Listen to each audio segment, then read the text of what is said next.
What's going on, guys? Welcome back to the channel. So, Terence Crawford has a slim chance of winning the fight against Canelo Alvarez, right? He's a boxer. He's a fighter. There's always a chance. Now I talk with assurance, right? When I talk, I talk with confidence. When I say Canelo's going to win, I mean, I talk like I'm 100% sure, right? 1,000% sure. But nobody can be 1,000% sure. Even a DNA test is not even 100% sure. If you got a DNA test on your kids, it'll come back 99 point whatever, right? Because there's always that slim chance that it's just not 100%. So even when I give my predictions, I'm giving a 100% prediction, 1,000%. I'm sure Canelo's gonna win, but there's always that slim chance that Terence Crawford could win, right? I know everyone says the same thing. You said the same thing about Errol Spence. You said he was gonna beat Terence Crawford. Look what happened.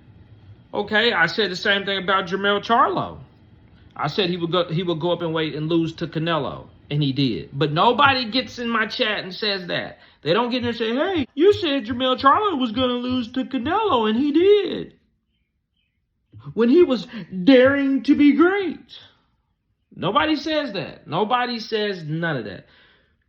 They come to my page because they're Errol Spence fans. They see me say he's going to lose. And I say Errol Spence fans because I think that's the only reason why you was there, really. Because you was the Errol Spence diehard fan, not me. It was you. And that's why you were at my video. Because had you been on my page before that, you would see that I pick and choose all kind of fighters. I'm not always right. But about 85, 90%, 95%, I'm usually right on this. Anyways, let me get back to what I was saying. So Terence Crawford has a very slim chance of beating Canelo Alvarez. And this is the only way he can beat him. The only way Terence Crawford can beat Canelo is if he fights Canelo in the center of the ring, right? That's just my opinion. To me, I think Canelo, he does very well of cutting the ring off. And he does very well of fighting you when you're against the ropes. Several of his big victories have come by knockout when his opponent was against the ropes, right? Or he's gotten knockdowns when his opponents are against the ropes. He hurt Jermell Charlo when Jermell Charlo was against the ropes. Gets back and lands a big right hand on Jermell. Caleb Plant.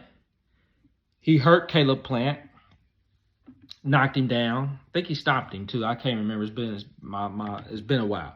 I think he stopped Caleb Plant too, but he knocked him down. He was against the ropes. And the Plant is not the same. Oh, he just got hurt. Kovalev, right? Hunted him down, walked him down, knocked him through, or knocked him out. He almost went through the ropes. There is a history of Canelo. Oh, we fought James Kirkland. That was another one where he really did a body assassin on James Kirkland, right, against the ropes. A lot of his fighters, he punishes them against the ropes. And that's why he doesn't want to fight, in my opinion, David Benavidez, because David Benavidez is a big super middleweight. Fight at light heavyweight now, but he will walk people down, right? Canelo's not going to walk David Benavidez down.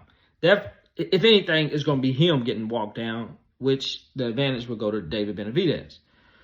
So, Terence Crawford, on the other hand, would have to keep the fight in the center of the ring, in my opinion, to win the fight. He cannot fight backing up like he did with Errol Spence. He cannot fight backing up like he did with Sean Porter. He cannot fight backing up like he did with David Evanesian. And that's why I thought that Terence Crawford's legs were deteriorating, because he started fighting more against the ropes than what I'm used to seeing him do in his earlier time. Like when he fought Jose Benavidez and he knocked him out in the center of the ring. When he fought Gamboa, and he got hurt in the center of the ring. When he fight that Ivan Redchick, he got hurt in the center of the ring. That's when he was fighting more so in the center of the ring. I think he started, the last couple of fights, he started kind of being walked down, or let me not say being walked down. He's given up real estate, right? Now he's trying to time fighters, right? He was timing Earl Spence. Earl Spence was doing the walking down, but Earl Spence didn't have no freaking power or a chin. So he was just walking.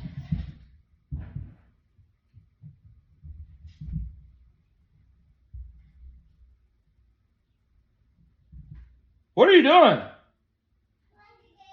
Stop playing it, because I'm recording something. Earl Spence was walking him down, but he didn't have, he got kids, man. It sounded like they just tore up something.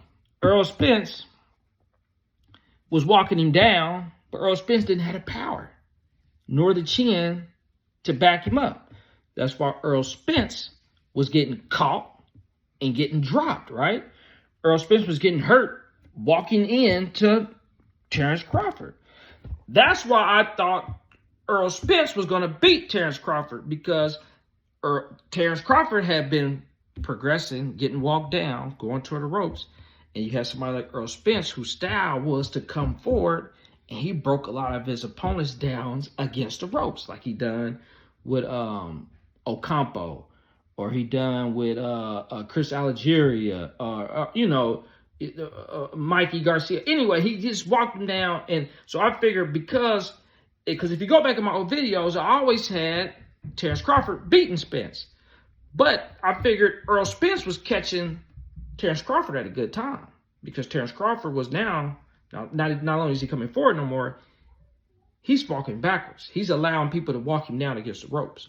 So that's why I was giving the edge to Earl Spence. But Terence Crawford obviously won. He was hitting him with sharp punches coming in, and Earl Spence couldn't take a punch. He couldn't even take a jab. So that's why I gave the edge to Earl Spence. So in order to beat Canelo, Terence Crawford needs to revert back to what he does, or how he started in the beginning, and fight Canelo in the center of the ring. But I don't think he's going to be big enough. As of right now, I've never seen him fight at 168. So I got to go off what I've seen. I don't think Terence Crawford is going to be, if I said Earl Spence, I apologize. I don't think Terence Crawford is going to be big enough to keep Canelo in the center of the ring and be elusive. Slip shots like Floyd Mayweather can do. Floyd Mayweather was defensively a defensive wizard. That's what helped him, right? And everybody wants to compare Terence Crawford to Mayweather, which they're not the same, right? Mayweather's the greatest. He fought, and this is another, yeah, got me drifting. He fought him when he was 36. Canelo was in his 20s. He beat him. Two different fighters. It's over with. The greatest of all time has already performed. You cannot outdo that. What was done in history cannot be repeated. So you got Terence Crawford. Can he stand in the pocket and trade with Canelo? Does he have enough respectable power at 168 to trade with Canelo and get respect? Can he slip punches as well? Or will he be getting caught like he did with Gamboa? Will he be getting caught like he did with David Avenesian? And Sean Porter? Because if he's getting caught like that from a 168 puncher, counter puncher, who has a great chin, then now I'm giving the edge to Canelo. But that's because Canelo, that's his style, is to walk people down. And now Terence Crawford is fighting. He's allowing people, he's giving people real estate. I don't see how he can keep the fight in the center of the ring. And he has to do that in order to win. He has to keep Canelo in the center of the ring to beat Canelo. He said walk him down, right? In the press conference, he said, just like I walked you down, he going to walk him down again. Because he has to. He has to walk Canelo down, or he has to fight in the center of the ring. That's the only way he can win. He cannot fight him against the ropes, because that's Canelo's bread and butter. He cannot allow Canelo to throw those, I call De La Hoya flurries at the end of the round to win the rounds, because the rounds are going to go to Canelo. So if Terence Crawford is to win, he has to be strong enough to take punches and give punches, because he's going to take punches. He does not have good defense. Take punches and give punches in the center of the ring. He did very well against Earl Spence in the center ring. He did very well against Earl Spence backing up. But outside of Earl Spence, Terence Crawford has not done very well against the ropes or backing up. And he hasn't done very well fighting station in the center ring. But that's the only way he can beat Canelo is keeping a fight in the center of the ring, or Canelo has to be backing up. That's it. Anything outside of that, Terence Crawford is going to lose. So there's a slim chance. But we got to see how strong Crawford's going to be the night of the fight. I don't think putting on that kind of weight is going to help him. Terence is a bigger guy. They say Terence is taller. Well, yeah, he's a bigger guy at 147. He's taller. He might be taller, long arms. He's able to come down to 147. He has advantage, size advantage, sometimes height advantage, long arm advantage at 147. Now, once you get up fighting 168, you're giving up all them advantages. Now you're just a little taller. That's it. Y'all let me know what y'all think. I'm out.